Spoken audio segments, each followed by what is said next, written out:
This podcast contains graphic descriptions that some listeners may find disturbing. Listener discretion is advised. All right, now, with that being said, welcome to the Mortal Musings Podcast.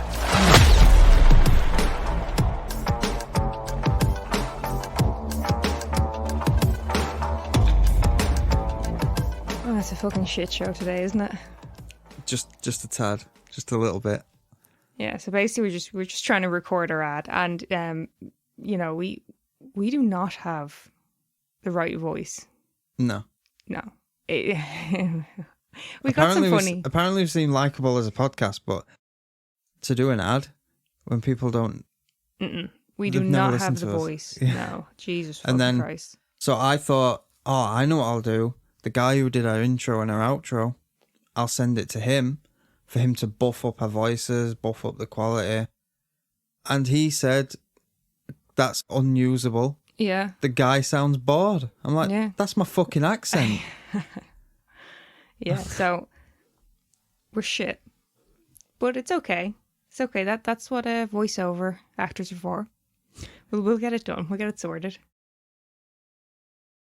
So we'll get into today's case, and it's a harder one. Okay. I'll warn you now, it does involve a child.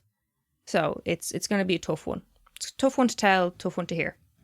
Okay. Okay? So, Judith Barsi, okay? Judith Barsi was born on the 6th of June in 1978 in Los Angeles, California. And she was born to parents Joseph and Maria Barsi. Her parents were both immigrants who fled Hungary independently during the 1956 uprising. And Maria, she would later meet Joseph while she was working as a waitress in California. Mm-hmm. So, as for Judith, she began her acting career at the age of 5 after she was discovered at an ice rink. And Judith was very petite, and she actually looked quite a bit younger than her age, which was great for her because it helped her just get even more roles. Yeah. Judith was very successful. Her first role was in a television miniseries called Fatal Vision, and she would go on to guest on many TV shows including The Twilight Zone, Punky Brewster, Cheers, Cagney and Lacey, The Love Boat, The Tracy Ullman Show, Growing Pains, and Saint Elsewhere. She also starred in Jaws: The Revenge. She voiced Anne-Marie in All Dogs Go to Heaven, and what I think a lot of people will remember her for, Ducky in The Land Before Time. Ducky. I were only watching that. What was it? Well, I wasn't. I put it on for Norman. Yeah. But Norman's a dog. Ducky. Yeah. Wait, she's dead. Mm-hmm. Do you know, I could still cry at Land Before Time when Littlefoot's mum croaks it. I think majority of people in our age group have watched Land Before Time. You only need to play that music, and I'd probably start bawling. She also starred in more than 70 advertisements, and the first of which was for Donald Duck Orange Juice. Now, I never heard that myself. Donald Duck Orange Juice? I don't know if that was just before I was born or what. I've never heard of it. Or maybe it was just in America. Have you heard of it? No. They get everything. It doesn't even make sense. It's just putting a name to something, isn't it? Like, it's just...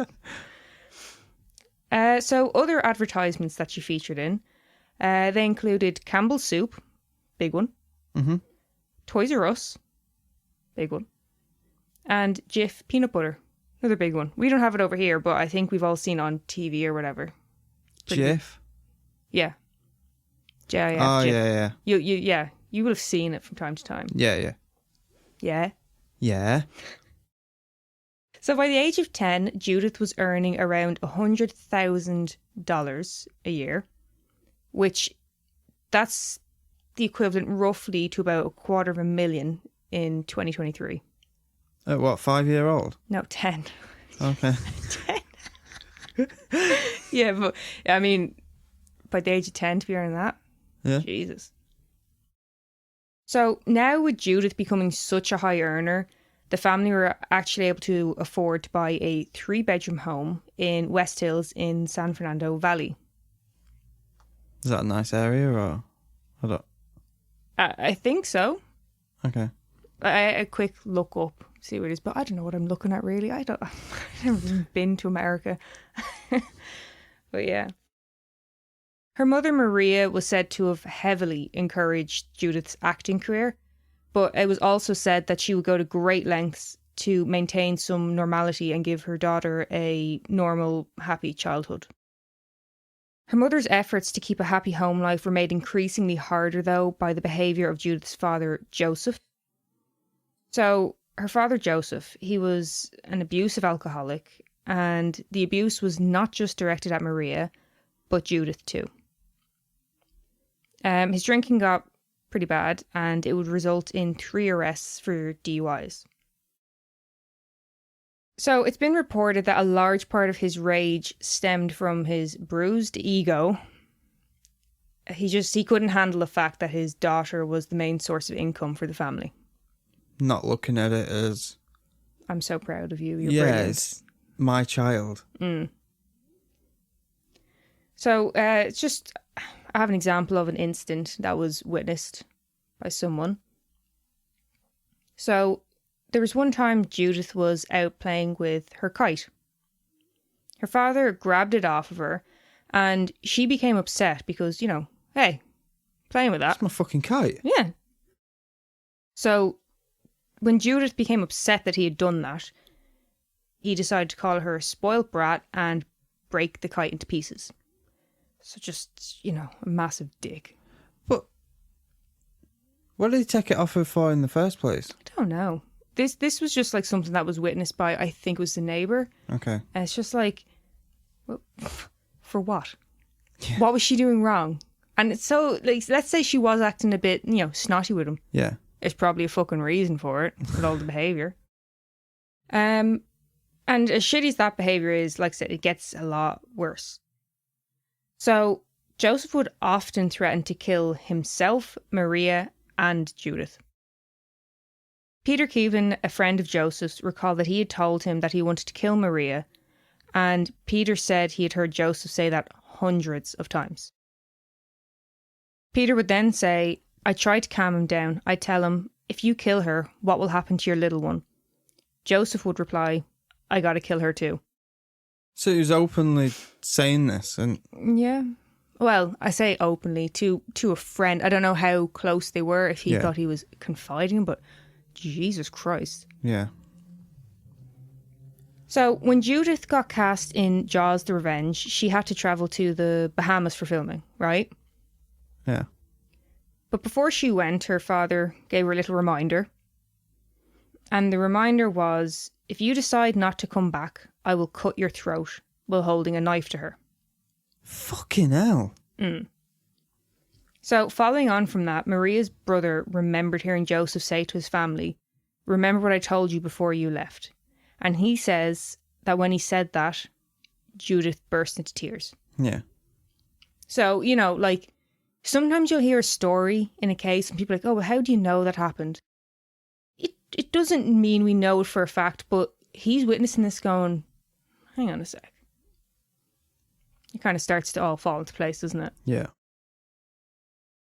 So by this stage, the abuse that they were suffering at the hands of Joseph was too much for Judith to take. Judith broke down in front of her agent. The outburst was shocking considering Judith was always seen and described as a happy, bubbly child. So because of that, her agent insisted that Judith see a psychiatrist, who concluded there was a great deal of abuse that Judith had been put through. Judith had also started to compulsively pull out her hair.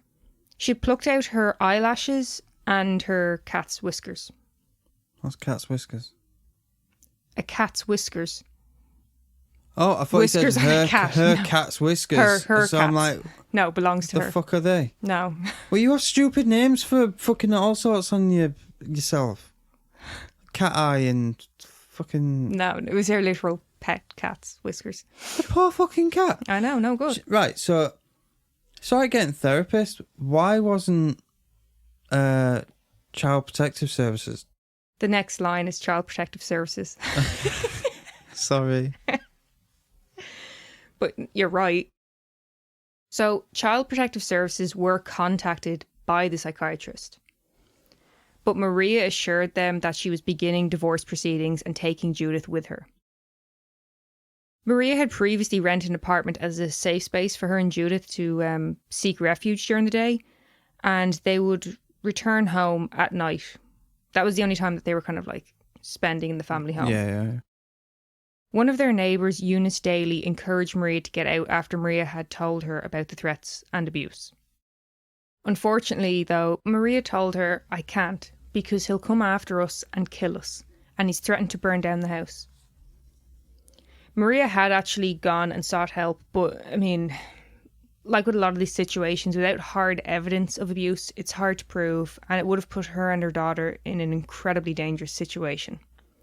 So she didn't press charges. Yeah. At approximately 8:30 on the 27th of July 1988, while in her garden, a neighbour heard a loud bang. This was the same neighbour that Maria had previously confided in. She said, quote, "I heard an explosion and I saw smoke rising from the house. My first thought as I ran in to call 911 was, he's done it. He's killed them and set a fire in the house, just like he said he would." So, 2 days earlier, Joseph had shot both his wife and his daughter. Wait. What, so he was living in the house Yes. with them deceased? Yeah. Fucking hell. It's believed that he went into Judith's bedroom and shot her while she was sleeping. And then, hearing the gunshot, Maria jumped out of bed and ran to see what was happening. When she got to the hallway, Joseph shot her too. So, let's just hope she was asleep. Yeah, there's like no way to say it, but it's like, it's the lesser of two evils, you know? So, like you've just said, for 2 days, Joseph was living in the house with the body of his wife and daughter. So it wasn't until the morning of the 27th that he would pour an accelerant over the body of his wife and daughter, which he would then ignite before going to the garage and turning the gun on himself. So not only has he shot them, then lived with the bodies there, he's then poured, I'm guessing gasoline, over his daughter and wife and set them on fire. Yeah. So at Judith's funeral, her on-screen father, Lance Guest, was one of the pallbearers. Actresses Tracy, Missy and Brandy Gold were in attendance. Brandy Gold had actually worked with Judith on her first job, Fatal Vision. And this is a hard one. That television series actually tells the story of a man who murdered his wife and kids, and Judith played the role of his daughter. Fuck.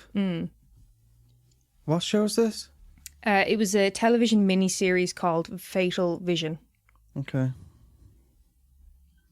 So Brandy gave the eulogy at her funeral, and she recited a poem called A Child of Mine by Edgar Albert Guest. And the final lines read, "But should the angels call for her, much sooner than we've planned, we'll brave the bitter grief that comes and try to understand."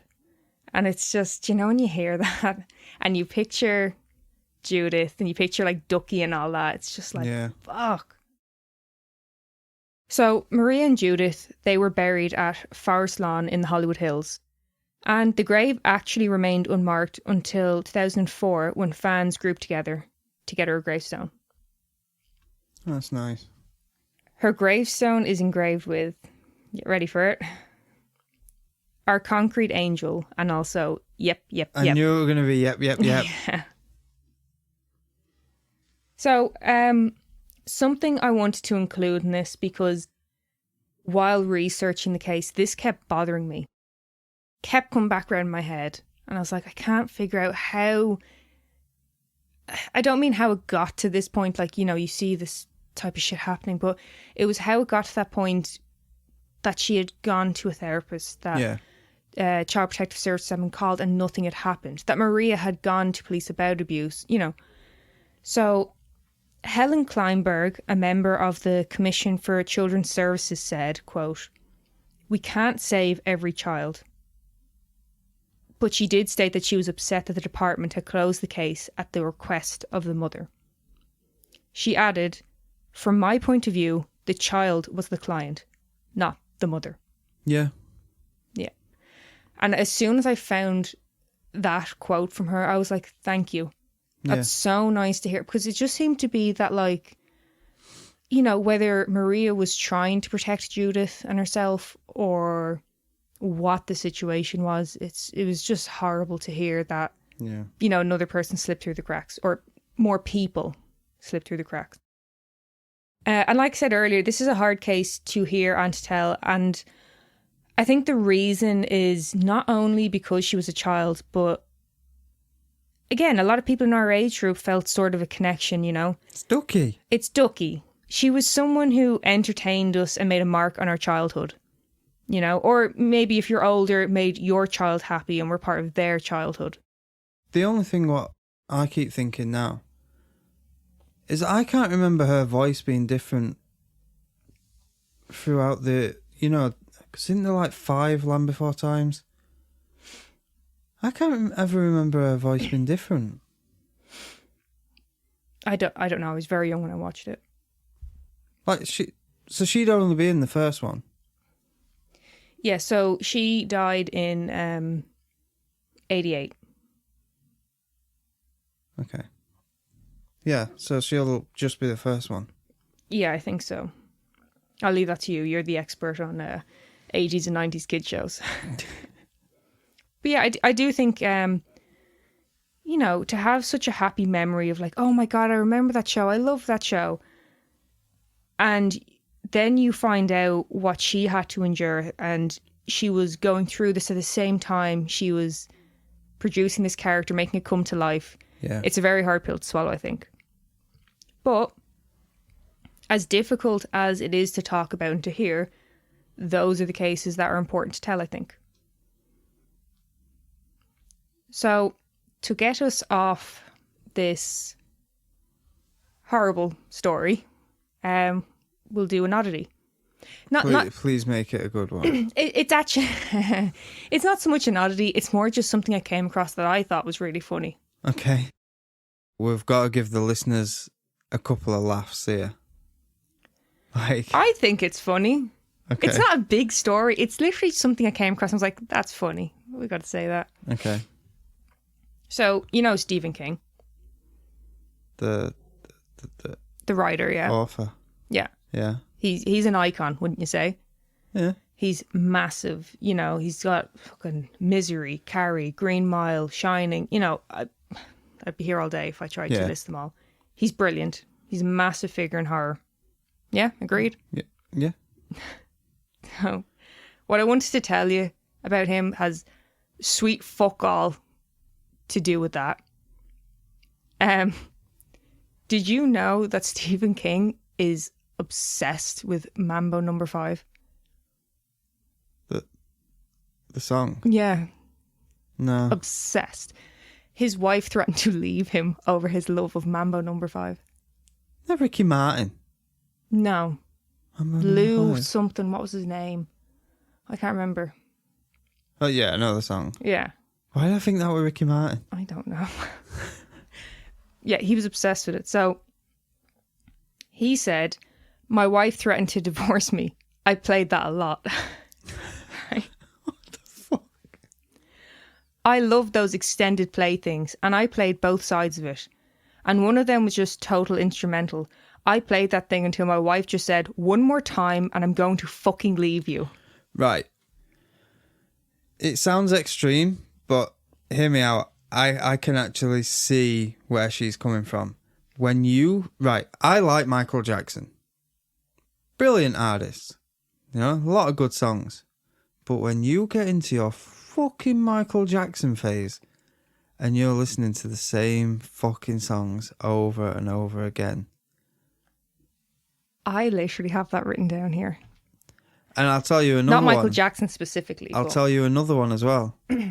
Your mother, every day, I don't know if she does it now, but every day she would play Birds.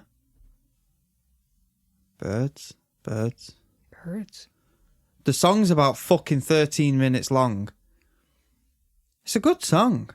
No idea what you're on about. You do. It was on.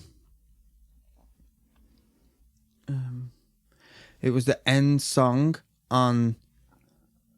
Are them 3 people who kill people? One of You them's talking about Freebird? Freebird. When did she ever play that? Every fucking You morning. give out whenever I play it. Every single morning. And I mean every morning. I don't remember that, but I'll take your word for it. But to do with Stephen King. So it's to do with what he listens to while he writes. Okay. So he said that he listens to a lot of techno, you know, anything that's easy to listen to. You're not having to listen, you know, intently to the lyrics. Yeah. And that's, what I wrote down is about me. I can totally relate, and I will play the shit out of a song on repeat, non-stop. Yep. Or another big one for me is whether it's a song or just an artist. I'll go through like my Beyonce phase or whatever. It'll be Beyonce, then it'll be Michael Jackson. It could be Blink-182. Then it'll be Marilyn Nicki Manson. Minaj. Then it'll be Marilyn Manson. Then, you know. I'm all over the gaff. I like so many different types of music, but it like so often it'll be like, I love this person this week. And it's just intense. And Neil gets very sick of it. Yeah, like sometimes I worry. Like, yeah, you say I that different artists are like for my different moods or something. Not so much different artists. It's just when you start listening to the likes of Blink-182, Sum 41, stuff from that genre, it's like, she's fucking depressed. Oh, you mean like my emo phase? Is that what it is? I always get worried, but you're depressed. I know. Yeah, but I thought that was, it's not like a story as such. I thought it was just a funny thing. Like, I mean, in fairness to his wife, she's also a writer. So, is she? Yeah. So maybe she's like in the next room over or something trying to write, and she's just got 1, 2. She's like, what the fuck? Bless her. Do you know what he is? It's Peter Griffin. Yes, bird is the word. Yeah. Yes, basically. Like, and I love that he's like, oh, I played that a lot. Like, it's just so Trying funny. to give it up. Yeah, basically. But there you go. There's something that hopefully took the edge off a bit for you. All right. Thank you for that. Thank you for listening to the Mortal Musings podcast. If you're interested in supporting the podcast and hearing extra content, subscribe to our Patreon at patreon.com/Mortal Musings podcast. You can also find us on TikTok, Instagram, Facebook, and YouTube at Mortal Musings Podcast, or email us at mortalmusingspodcast@gmail.com.